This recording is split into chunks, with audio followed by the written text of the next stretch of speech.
कृपया करके channel subscribe करें। कहानी के सभी भाग बिना मेंबरशिप के मुफ्त में उपलब्ध हैं।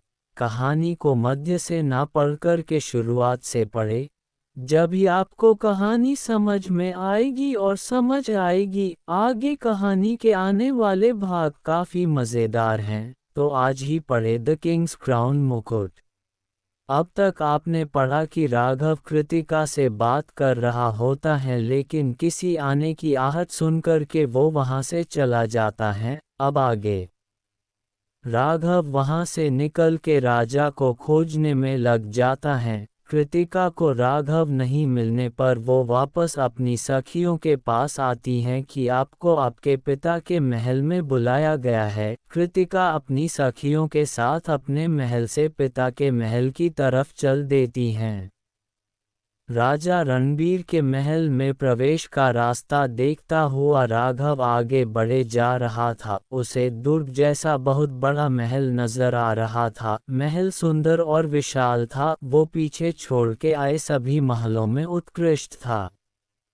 रात अपने सबसे गहरे रूप निकल के सुबह की तरफ अग्रसर हो गई। आकाश में बादल ऐसे घूम रहे थे मानो किसी बड़े परिवर्तन का संकेत दे रहे हों। राजा रणबीर के दुर्ग के बाहर मशालें जल रही थीं, पर उनकी लौ भी आज भय से कांपती प्रतीत हो रही थी। इसी अंधकार को चीरता हुआ एक अकेला पुरुष आगे बढ़ा, वह था राघव। आज वह किसी साधारण यात्री के रूप में नहीं आया था। आज वह उस स्थान पर कदम रखने जा रहा था जहां वर्षों से केवल राजा रणबीर का अधिकार था। जैसे ही राघव ने राजद्वार पार किया, लोहे के कवचों की खड़खड़ाहट गूंज उठी। शाही सैनिकों ने भाले आगे कर दिए। रुक जाओ, सेनापति राम सिंह गर्जा, ये राजा रणबीर का स्थान है। यहाँ किसी बाहरी का प्रवेश वर्जित है। राघव की आंखों में न भय था, न क्रोध, बस एक अडिग शांति। आज उसने धीमी पर गूंजती आवाज में कहा, ये स्थान राजा रणबीर का नहीं, न्याय का है। इतना सुनते ही सेनापति ने संकेत किया। तलवारें म्यान से निकल आईं। युद्ध अवश्यंभावी था।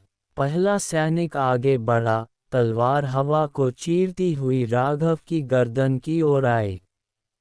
पर राघव ने पल भर में शरीर को मोड़ा, हाथ से तलवार पकड़ ली और सैनिक को जमीन पर पटक दिया। दूसरे ही क्षण उसने उसी तलवार से सामने खड़े दो सैनिकों को निरस्त्र कर दिया। चारों ओर से योद्धा टूट पड़े। कोई भाले से वार कर रहा था, कोई ढाल से धक्का। पर राघव किसी आंधी की तरह था, जहां गया वहीं संतुलन टूट गया। उसके हर वार में वर्षों का तप, गुरु की शिक्षा थी, जिसने इतने समय तक राघव को बचा रखा था। तभी अखाड़े का सबसे खतरनाक योद्धा आगे आया, विक्रांत, राजा रणबीर का निजी फाइटर। उसके शरीर पर अनगिनत युद्धों के निशान थे। मैंने सुना है तू स्वयं को राजा के बराबर समझता है। विक्रांत हंसा, आज तेरी यह भूल यहीं सुधारी जाएगी। दोनों आमने सामने खड़े थे। पल भर का सन्नाटा, फिर टकराहट। विक्रांत की गदा जब जमीन पर पड़ी तो पत्थर चटक गए। राघव उछला, हवा में घूमता हुआ उसके पीछे जा पहुंचा। दोनों के वार इतने तेज थे कि देखने वालों की सांसें थम गईं। विक्रांत ने पूरी शक्ति से प्रहार किया, पर राघव ने उसे अपने कंधे पर लिया और अगले ही क्षण विक्रांत को महल की सीढ़ियों पर दे मारा। गदा हाथ से छूट गई। चारों ओर सन्नाटा छा गया। सैनिकों के हाथ कांप रहे थे। राघव ने सीढ़ियां चढ़ते हुए कहता है कि मुझे आज राजा रणबीर से मिलने से कोई तलवार नहीं रोक सकती। सैनिकों ने अपने हथियार नीचे कर दिए। राघव ने किसी भी सैनिक को मारा नहीं था, मात्र घायल किया था।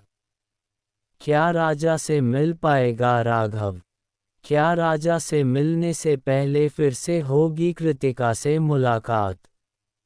आगे कहानी में क्या होगा जानने के लिए पढ़ते रहिए द किंग्स क्राउन। लाइक और सब्सक्राइब करना ना भूले, इससे हमें आगे और लाजवाब कहानी लिखने की प्रेरणा मिलती है।